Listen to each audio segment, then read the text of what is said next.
primeiro grande contato. Veja bem, nós estamos tivemos a informação de que na Ilha do Mosqueiro, tá, num lugar chamado Baía do Sol, a Ilha do Mosqueiro é uma balneário em Belém, tá? E na Baía do Sol estavam acontecendo coisas. Baía do Sol é muito próximo de Colares. É uma outra ilha. Colares é uma ilha e a Ilha do Mosqueiro é outra. Tem o canal da Laura entre a Baía do Sol, entre a Ilha do Mosqueiro e a Ilha de Colares. É quase que se vê Colares da ilha, lá da Baía do Sol. Mas que lá estavam acontecendo coisas. Nós, como estávamos investigando tudo, e qualquer indício era pesquisado, nós nos deslocamos para a Baía do Sol. Eu sempre era questionado pelos agentes, que tinham mais fé do que eu, de que aquilo estava acontecendo, porque quando eu cheguei, eu já peguei o bonde andando. Eu disse que eu estava em Brasília. Quando eu voltei, é que me passaram essa missão. Tá? Ele disse, mas, capitão, o senhor não acredita, não? Eu disse, não, para mim não. Para mim, isso alguma coisa que eu ainda preciso saber o que é. Dizer para você que é disco, eu nunca vi um disco, eu vi luz. Eu não vi disco. Então, para mim, isso não é disco, não é prova que eu fique satisfeito. Eu estou vendo coisas estranhas, mas não posso dizer o que é. E um deles, o suboficial Flávio, ele até brincou comigo, o senhor não quer que essa coisa dê uma volta em cima do senhor, acenda a luz, faça tudo, faça uma volta assim em cima do senhor, um passeio, só para o senhor acreditar. Eu disse, seria interessante isso. Já fica difícil uma luz dessa fortuita, uma coisa que pode ser uma coruja, ela adivinhar que você está brincando desse jeito. E, por coincidência, na Baía do Sol aconteceu isso. Nós estávamos conversando e... Que dia foi, senhor? Tem mais ou menos novembro, outubro, novembro. Foi logo no início da operação. 77. Né? 77, Apareceu uma luz, tá?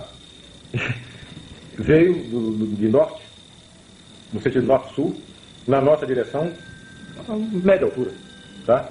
E realmente quando chegou, ela se deteve e fez um círculo em torno. Depois foi embora. Aí eu levei uma gozada da turma, do sargento, chegou, e agora, cara? Eu disse, não sei, ainda não vi. Tá? A luz era de que jeito? Você sabe essa solda de metal? Maçarico? Não, solda, essa solda elétrica. E quando as meninas ficaram soldando um brilho de bonde, fica aqui, você não consegue enxergar, tá? Um brilho azul, forte. Era isso. Era um brilho dessa natureza, azul, muito azul. Mas dava para se ver, não se via a forma, se via a luz. Vocês fotografaram esse objeto? Fotografamos. Levamos um baile de 2 meses. Não saía nada. A gente enchia o quadro da fotografia, via, eu estava vendo a luz forte, fotografava, agora vai sair, não saía nada. Não vimos nada. Quando eles pegavam o negativo, não tinha nada. Várias vezes aconteceu isso? Várias. Nós levamos um samba de 2 meses. Até que aconteceu uma coincidência. Eu acho que coincidência não existe, mas aí foi um fato inusitado. Eu estava analisando e muito triste, muito chateado, porque eu não conseguia imprimir aquelas imagens na indução fotográfica. E na minha mesa tinha uma lanterna que eu usava em operações de selva. E estava lá, nem sei porquê, porque talvez eu tivesse revisão do equipamento de selva, fazendo manutenção dele, e a lanterna estava em cima da minha mesa. E eu estava olhando os filmes, os negativos. Vendo que não apareceu nada? Nada. Eu olhando muito triste, a gente encheu o quadro e não apareceu nada. Eu observei que a lanterna, ela tinha numa extremidade, ela tinha uma lanterna normal.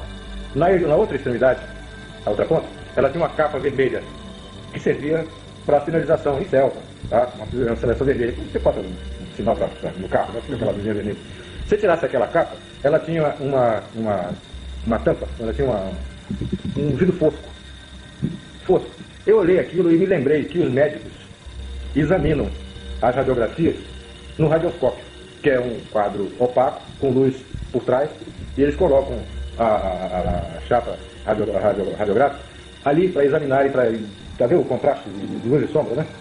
Eu olhei e disse, pô, eu estou com um radioscópio aqui, nem sei se é esse o nome que chamam esses aparelhos médicos, mas eu peguei uma fita, um filme, e coloquei ali. E eu observei que tinha um ponto, tinha um objeto. Eu não estava procurando nenhuma marca, nenhum objeto. Eu estava procurando luz. Luz eu não via. E eu observei que tinha realmente um cilindrozinho.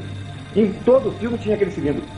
Então eu tinha conseguido imprimir a parte sólida daquele avistamento e não a luz. Por uma questão de comprimento de onda, eu não sei porquê, a luz não me impressionava aquele filme.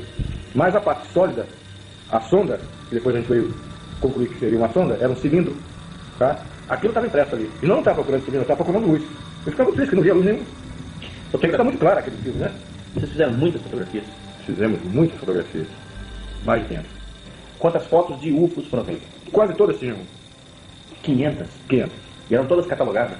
Eu guardava aquilo, eu estava até muito triste, porque aqueles rolos de filme ficavam na minha frente, eu ficava olhando por 2 meses quase de trabalho e não consegui nada.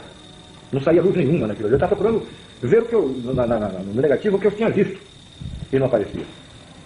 Então, depois nós fomos olhar com curiosidade e fomos ampliar, passamos para o laboratório para ampliar aquilo. Realmente era a sonda que estava ali. Era sonda. Era uma sonda. E depois que a gente estava com dificuldade já nessa parte técnica fotográfica, eu tinha um irmão da maçonaria chamado Milton Mendonça, já faleceu. Ele era cinegrafista da TV Liberal e era esperto em fotografia. Eu pedi ajuda dele, porque confiava nele. Sabia que ele, participando da operação, ele não ia comentar com ninguém. Eu tinha absoluta segurança de que o assunto ia ficar restrito ao nosso grupo. Informei ao meu comandante de que eu estava com dificuldade na parte técnica de fotografia e pedi essa ajuda ele autorizou. E o Milton, algumas vezes, esteve conosco e sempre auxiliava. Nós passamos a fios especiais. Fios infravermelho, ultravioleta, não sei se o nome certo é esse, tá?